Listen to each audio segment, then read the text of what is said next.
Si mira los escritos de los nuevos ateos, Hitchens y Dawkins, Dennett, Sam Harris, uno de los argumentos clásicos que encontrará es: el Dios de la Biblia es un Dios terrible que está ordenando toda clase de asesinatos y tumultos y caos. Para ser justos, muchos cristianos lidian con estos pasajes también y los llaman los pasajes difíciles, especialmente en el Antiguo Testamento. Piensa en el salmista exultante por estallar contra las rocas las cabezas de los bebés, los niños de sus enemigos. Piensa en Dios diciéndole a Saúl que lance el anatema sobre los amalecitas. Esto significa la matanza de cada hombre, mujer, niño y animal. Piensa en Josué. Cuando llega a la tierra prometida, básicamente desata una guerra relámpago y luego aniquila, ejecuta poblaciones enteras. Como este pasaje con el que nos topamos recientemente en la liturgia del libro del Éxodo, en la trama de la batalla de Israel, de nuevo contra los amalecitas, y Moisés extendiendo sus brazos en alto mientras está rezando, la batalla va bien y finalmente Yahvé sale victorioso. Escuchamos esto ahora.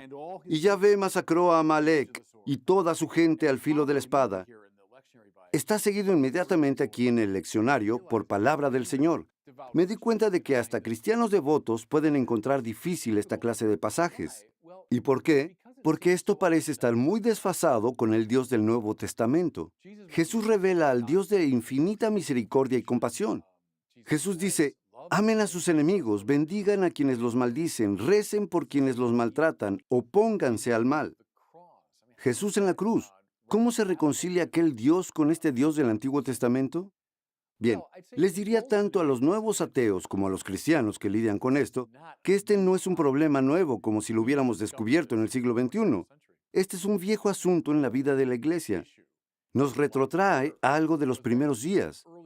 Hubo gente, piensa en los gnósticos y especialmente en los marcionistas, allá en el segundo siglo, que decían: resolvamos el problema simplemente descartando el Antiguo Testamento.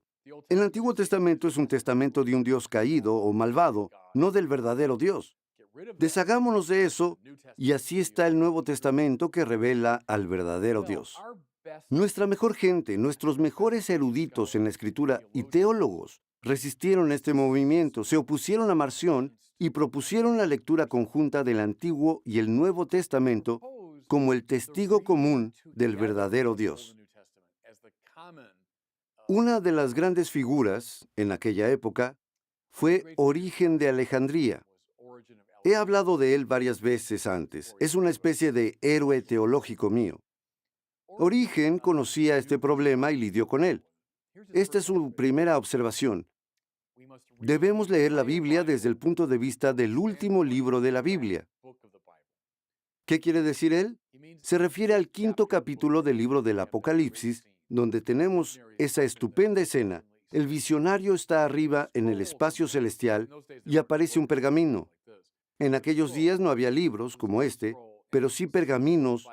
Entonces este gran pergamino, y está sellado con 7 sellos. El pergamino representa, si se quiere, la Biblia completa. Es la revelación completa de Dios. El sellado significa que es difícil de leer, es difícil de interpretar. ¿Quién lo abrirá? Entonces escuchamos la voz.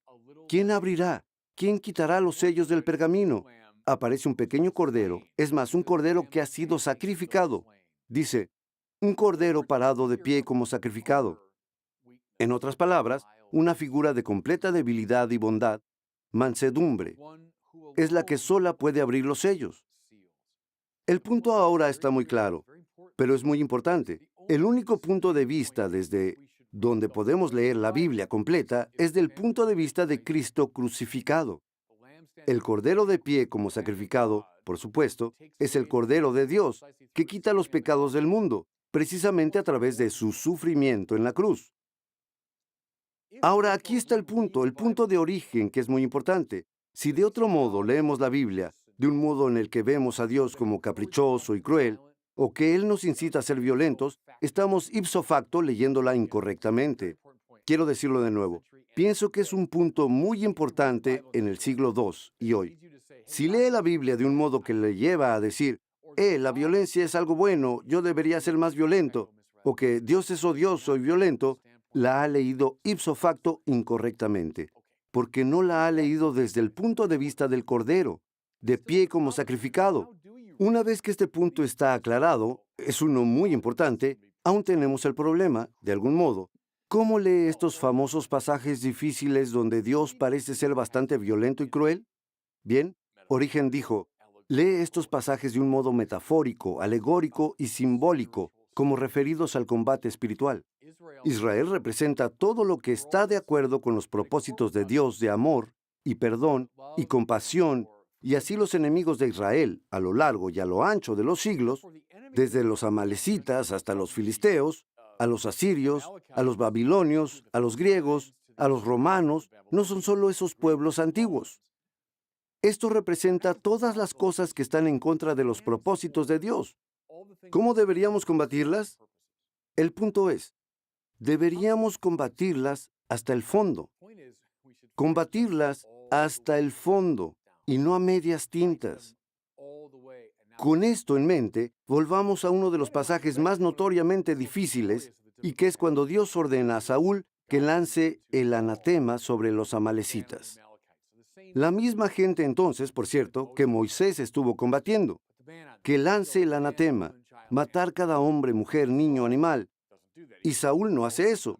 Mata a la mayoría de ellos, los vence, pero luego se queda un lote de ganado para él y se queda con el rey Agag, el rey de los amalecitas, para él. Tal vez para guardarlo para un rescate, quién sabe para qué, pero no lo mata. Llega el profeta Samuel, reprende a Saúl y saca su espada y dice, cortó a Agag en pedazos. De nuevo, ¿lo ve?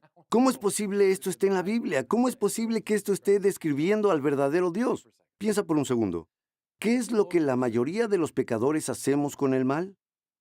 Jugamos con él, le damos vueltas, lo combatimos en cierto grado, pero típicamente dejamos algo para nosotros mismos, ¿cierto? No lo combatimos hasta el fondo, jugamos con él, le damos vueltas. Ese es el pecado de Saúl. Aquí van un par de metáforas. Suponga que hablara con el cardenal George y le dijera, Su Eminencia, estoy muy feliz de ser un sacerdote célibe. Soy célibe el 90% del tiempo. ¿Cómo estaría él de contento? O si un esposo hablara con su esposa y le dijera, cariño, te quiero a ti y a nuestro matrimonio, significas mucho para mí, por eso es que te soy fiel el 75% del tiempo. Dudo que ella estuviera entusiasmada con esto. O si dijera, si el abuso sexual de menores es realmente un problema serio en esta diócesis, es por eso que lo tenemos bajo control en alrededor de un 65%. Algunas formas del mal son muy profundas, deben ser cortadas en pedazos. Tenemos que lanzar el anatema sobre ellas. Lee este texto no como de un Dios cruel, tiránico, caprichoso, sino más bien como alegorías del combate espiritual y de cómo deberíamos enfrentar al mal hasta el final. He aquí otra perspectiva de Origen también, pero recogida por un montón de gente a través de los siglos. Estamos obsesionados con la historicidad de una manera que los antiguos no lo estuvieron, por así decirlo, con una lectura del texto muy literal. Esta gente de la antigüedad estaba muy cómoda con un modo de lectura más simbólico de los textos. Tú eres un antiguo israelí, por lo tanto, es gente belicosa. Como todos saben, estaban siempre peleando contra sus enemigos. Y está escribiendo en una forma poética. Tú estás intentando expresar la verdad de Dios a través de una alusión poética. ¿De qué te servirás? Es gente belicosa. Bien, puedes echar mano de esta metáfora militarista. Yahvé combate por su gente. Yahvé combate los enemigos de Israel. ¿Cómo va a combatirlos él? Si está intentando describir a Dios, Dios es todopoderoso, omnipotente. ¿Qué vas a decir? Tú vas a decir, Él aniquiló los enemigos de Israel. Ese es el Dios en el que creemos. ¡Ay, Él es grande! Mató a la tercera parte de los filisteos. No, si tú eres un poeta y estás intentando expresar cómo es el poder de Dios a través de esta metáfora militarista, ¿qué vas a decir? Tú dirás, Él aniquiló los enemigos de Israel, los eliminó, les lanzó el anatema. De nuevo, no te obsesiones con esa es una descripción histórica, periodística de lo que exactamente ocurrió, más bien como una evocación poética del poder y la soberanía de Dios, pero usando precisamente una metáfora militarista. Encontramos esa metáfora desagradable hoy, Y entonces tenemos un marco cultural diferente. Esa era la metáfora de la que se sirvió mucha gente de la antigüedad, como lo hicieron los antiguos israelíes. Solo cerraré con esto. Me molestan los nuevos ateos, y lo veo en Internet, por supuesto, todo el tiempo, que la gente trae esto a colación como si fuera un nuevo descubrimiento que Christopher Hitchens resolvió. La Biblia nos está mostrando un Dios cruel. Sam Harris puso al descubierto el gran misterio que la Biblia... Por favor, nuestra gente estupenda ha sabido de este problema desde el comienzo y nos han dado estrategias de interpretación muy valiosas, muy especialmente el capítulo 5 del Apocalipsis. Leemos la Biblia entera a la luz del pacífico, compasivo y misericordioso Cordero de Dios crucificado. Lee la Biblia bajo esa óptica y la leerás correctamente.